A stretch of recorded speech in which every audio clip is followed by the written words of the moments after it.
আসসালামু আলাইকুম ওয়া রাহমাতুল্লাহি ওয়া বারাকাতুহু। ইন্নাল হামদুলিল্লাহ ওয়াসসালাতু ওয়াসসালামু আলা রাসূলিল্লাহ ওয়া বা'দ। সুপ্রিয় দর্শক, কাছে দূরে দেশে বিদেশে যে যেখান থেকে আমাদেরকে দেখছেন, আন্তরিক মোবারকবাদ জানিয়ে শুরু করছি আমাদের আজকের আলোচনা। গুরুত্বপূর্ণ একটি বিষয় নিয়ে আজকে কথা বলবো ইনশাআল্লাহ তাআলা। বাংলাদেশে ওয়াজ মাহফিল, তাফসির মাহফিল দেশ স্বাধীন হওয়ার অনেক আগে থেকেই কিন্তু প্রচলিত একটি বিষয়। বাংলাদেশের মানুষের হৃদয়ের সাথে, কালচারের সাথে সম্পৃক্ত একটি বিষয়। ওয়াজ মাহফিলে বাংলাদেশে যারা নেতৃত্ব দিয়েছেন, বিশেষ করে এই অঙ্গনে খেদমা আঞ্জাম দিয়েছেন, অনেকেই কিন্তু প্রসিদ্ধ। তার মধ্যে একজন প্রসিদ্ধ ওয়াইজ এবং বক্তা হচ্ছেন আমাদের অনেকের সিনিয়র এবং ভাই, দিনী ভাই, মোহতারাম আল্লামা তারেক মনোয়ার সাহেব। এবং বয়সে তিনি এখন প্রবীণ বলা যায়, কারণ অনেকের সিনিয়র, যাকে ফলো করে অনেকে এখন আলহামদুলিল্লাহ বক্তৃতা দিয়ে থাকেন, ওয়াজ করে থাকেন। একসময় যার ওয়াজে মানুষের ভিতরে মারাত্মক তাসির হতো এবং অনেক উপকৃত হয়েছে এই জমিনের মানুষ, গোটা বাংলার মানুষ, সারা পৃথিবীর বাংলা ভাষাভাষী মানুষ। সম্প্রতি তার কিছু আলোচনা নিয়ে বিভিন্ন মহলেই আলোচনা এবং সমালোচনা হয়েছে এবং আমরাও একমত নই যে এই আলোচনাগুলো তার করা উচিত হয়েছে। তবে 100টি আলোচনা করলে দেখা গেছে 95টি আলোচনায় তার পজিটিভ ভালো আলোচনা ছিল। 5টি আলোচনা শতকরা, যে আলোচনায় তিনি এমন কিছু কথা বলেছেন যেগুলো বিশ্বাস করার মতো নন। আরেকটি বিষয় বলে থাকি যে উনি আমেরিকা, তারপরে লন্ডনে দীর্ঘ সময় কিন্তু কাটিয়েছেন। এই ইউরোপের দেশগুলোতে তিনি সফর করেছেন এবং সুদীর্ঘ সময় কিন্তু তিনি লন্ডনে কাটিয়েছেন এবং লন্ডনের যেসব জায়গায় তিনি খেদমত আঞ্জাম দিয়েছেন সে সমস্ত জায়গা কিন্তু মূর্খ মানুষের জায়গা না, শিক্ষিত মানুষের জায়গা।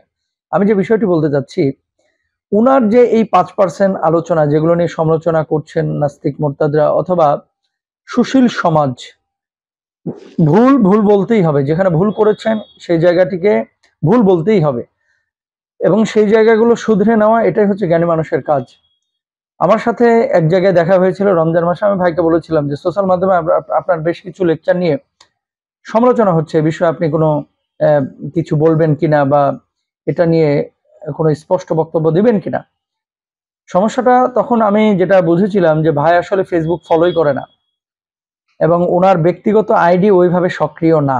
অনেকে ওনাকে খুলে দেয় আইডি, কিন্তু উনি ওইভাবে ফেসবুক, আমাকে এমনও বলেছেন যে 8 দিন 10 দিনও আমি ফেসবুকে ঢুকি না।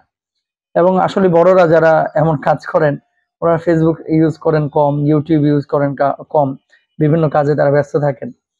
তো অনলাইনে সক্রিয় না থাকার কারণে হয়তোবা সমালোচনাগুলো তার চোখে পড়ে নাই। এখন হয়তোবা দায়িত্বশীল ভাইরা তার বিষয়গুলো নজরে এনেছেন এবং তিনি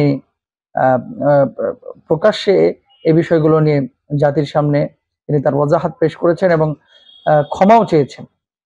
ক্ষমা করে দেওয়া, এটা আল্লাহ তাআলা পছন্দ করেন। আমরা যারা কষ্ট পেয়েছি আমাদের তারেক মনোয়ার ভাইয়ের আলোচনায়, আপনারা ক্ষমা করে দেবেন ইনশাআল্লাহ তাআলা।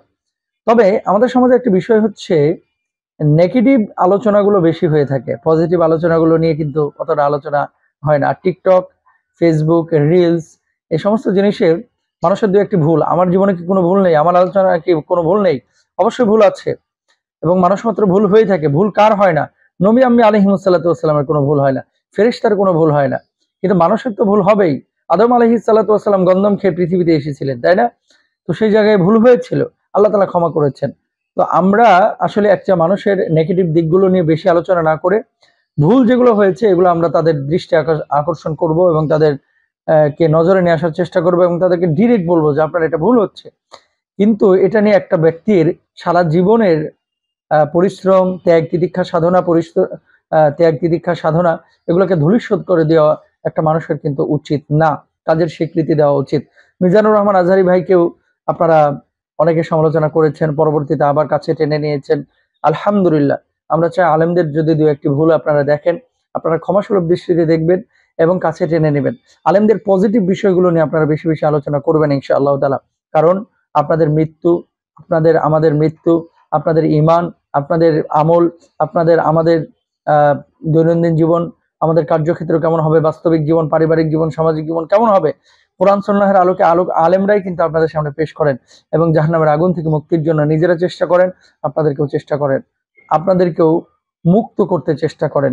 সুতরাং প্রিয় ভাইরা আমার, আল্লামা তারেক মনোয়ার ভাই তিনি যে ভুলগুলো করেছেন সেগুলো থেকে যেহেতু ক্ষমা চেয়েছেন, আপনারা সবাই মাফ করে দিবেন। আর দ্বিতীয়ত হচ্ছে, তারেক মনোয়ার ভাই যদি এই ভিডিওটি চোখে পড়ে, আপনার কাছ থেকে আমরা অনেক কিছু শিখি আলহামদুলিল্লাহ। আপনি আমাদেরকে অনেক মহব্বত করেন আলহামদুলিল্লাহ। যদি আপনাকে ডিরেক্ট বলেছি, আজকে যেহেতু সোশ্যাল মাধ্যমে ভিডিওটি এসেছে, আমাকে দেখলাম স্ক্রিনশট অনেকে পাঠাচ্ছেন যে মোহতারাম, এই যে উনি যে ভুল করেছিলেন, আপনারা তো এতদিন স্পিচ দেন নাই, এখন তো উনি স্বীকার করলেন, কি বলবেন? আসলে আপনারা ভুল বলছেন। আমরা স্বীকার করেছি যে উনি এই সমস্ত কথাবার্তাগুলো এলোমেলো হয়ে যাচ্ছে, এগুলো থেকে ফিরে আসার সুযোগ। এবং উনি বলেছিলেন যে মিডিয়ায় কিছু কিছু আলোচনা দেখা যাচ্ছে আগের এবং পেছনে আলোচনা না দিয়ে শুধু কাট আলোচনা কিছু অংশ প্রকাশ করা হয়, তখন মানুষ অনেক সময় বিভ্রান্ত হয়। সেটাও যেমন সত্য, এবং জবান থেকে ভুল কিছু কথা বের হয়েছে, এটাও তেমনই সত্য।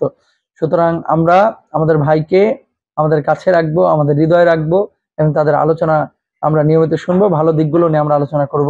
মিজানুর রহমান আজহারী ভাই, তারেক মনোয়ার ভাই সহ ওলামায়ে কওমিয়া, ওলামায়ে আলিয়া, যারা কওমি অঙ্গনের ইসলামিক স্কলার আছেন, তারা অনেক সময় ভুল করে থাকেন।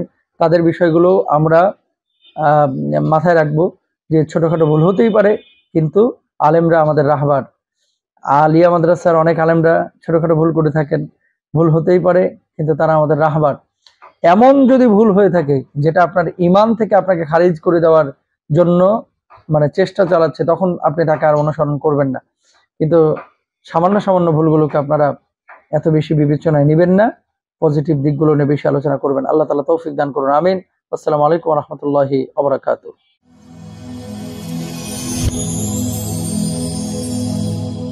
Rose TV 24. Enjoy by listening to the Holy Quran.